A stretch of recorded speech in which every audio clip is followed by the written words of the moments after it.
ADRE আৰু বিভিন্ন পৰীক্ষাৰ ৰিজাল্ট আৰু নিযুক্তি পত্ৰ আমি 10 অক্টোবৰত দিবৰ বাবে সিদ্ধান্ত লৈছিলোঁ।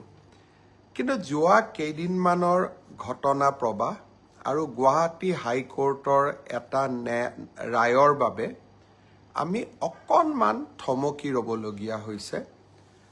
মই আপোনালোকক আজি কোন পৰীক্ষাৰ কোনদিনাখন আমি ৰিজাল্ট এনাউন্স কৰিম সেই বিষয়ে মই আপোনালোকক স্পষ্টকৈ ক'ম, যাতে আপোনালোকৰ মনত কোনো সন্দেহ নাথাকে। পোনপ্ৰথমে মই আপোনালোকক জনাব খুজিছোঁ যে আমাৰ এডিআৰই পৰীক্ষাৰ যি গ্ৰেড 3 আছিলে, অৰ্থাৎ তৃতীয় বৰ্গৰ যি চাকৰি আছিলে, সেই চাকৰিৰ ফলাফল আমি 10 অক্টোবৰ তাৰিখে প্ৰকাশ কৰিম। এডিআৰইৰ চতুৰ্থ শ্ৰেণীৰ যি পৰীক্ষা আছিলে, প্ৰায় 5000 পদ আছিলে, এই পৰীক্ষাৰ ফলাফল আমি 15 অক্টোবৰ তাৰিখে ঘোষণা কৰিম। স্বাস্থ্য বিভাগৰ বিভিন্ন পৰীক্ষাৰ ফলাফল, নন টেকনিকেল, টেকনিকেল, স্বাস্থ্য বিভাগৰ আটাইবোৰ পৰীক্ষাৰ ফলাফল আমি 12 অক্টোবৰ তাৰিখৰ আগতে ঘোষণা কৰিম।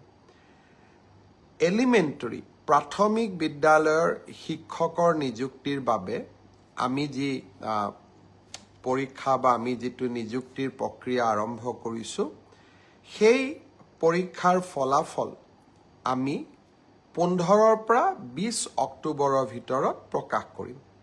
তাৰ কাৰণ, প্ৰাথমিক বিদ্যালয়ৰ শিক্ষক শিক্ষয়িত্ৰীৰ পৰীক্ষাৰ ফলাফল ঘোষণা কৰাৰ আগতে আমি গ্ৰেজুৱেট টিচাৰ আৰু পোষ্ট গ্ৰেজুৱেট টিচাৰৰ ৰিজাল্ট ঘোষণা কৰিব খুজিছোঁ, যাতে অভাৰলেপিং নহয়, অৰ্থাৎ প্ৰাথমিক বিদ্যালয়ৰ শিক্ষকৰ পদ নিৰ্বাচিত গ্ৰেজুৱেট টিচাৰ বা পোষ্ট গ্ৰেজুৱেট টিচাৰসকলে দখল কৰিব নোৱাৰে আৰু আমাৰ যুৱক যুৱতীসকল যাতে বঞ্চিত নহয়। গ্ৰেজুৱেট টিচাৰ আৰু পোষ্ট গ্ৰেজুৱেট টিচাৰৰ পৰীক্ষাৰ ফলাফল আমি 15 অক্টোবৰ তাৰিখে ঘোষণা কৰিম। অৰ্থাৎ এই গোটেই পৰীক্ষাৰ ফলাফলসমূহ আমি 20 অক্টোবৰ তাৰিখৰ আগতে আমি ঘোষণা কৰিবলৈ সক্ষম হ'ম। আপোনালোকে এতিয়া সুধিব যে পুলিচৰ পৰীক্ষাৰ ফলাফল আমি কেতিয়া দিম? সাব ইন্সপেক্টৰৰ ৰিজাল্ট বা ফায়াৰ ব্ৰিগেড আদিৰ ৰিজাল্ট আমি 10 অক্টোবৰ তাৰিখে দিম বা তাতকৈ আগতে দিম। কিন্তু AB আৰু UB কনিষ্টবলৰ ৰিজাল্ট দিয়াৰ ক্ষেত্ৰত গুৱাহাটী উচ্চ ন্যায়ালয়ে এটা আমাক সাময়িকভাৱে বাধা আৰোপ কৰিছে।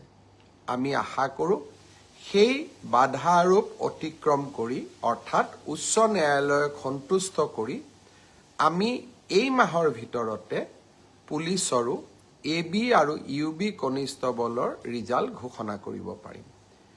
এই গোটেই ৰিজাল্টৰ ফলাফলৰ লিষ্টখন দেখিলে আপোনালোকে ইতিমধ্যে গম পাইছে যে আমি 20 অক্টোবৰলৈকে যাবলগীয়া হৈছে। কিন্তু মই প্ৰতিশ্ৰুতি দিছিলোঁ যে অক্টোবৰ মাহৰ ভিতৰতে 10 অক্টোবৰত আপোনালোকক নিযুক্তি পত্ৰ দিম। 10 অক্টোবৰত মই নোৱাৰিলেও অন্তত 25-26 অক্টোবৰৰ ভিতৰত আপোনালোকৰ হাতত মই নিযুক্তি পত্ৰ তুলি দিম। কাৰণ পৰীক্ষাৰ ফলাফল ঘোষণা কৰাৰ পিছতো আমি বিভাগলৈকে কাক কোন বিভাগত দিম ৰেণ্ডমাইজেশ্যন কৰিব লাগে আৰু তাৰ পিছত বিভাগসমূহেও আপোনালোকৰ পোষ্টিং অৰ্ডাৰ উলিয়াব লাগে। সেইকাৰণে অক্টোবৰ মাহৰ ভিতৰতে আপোনালোকৰ নিযুক্তি হ'ব। কিন্তু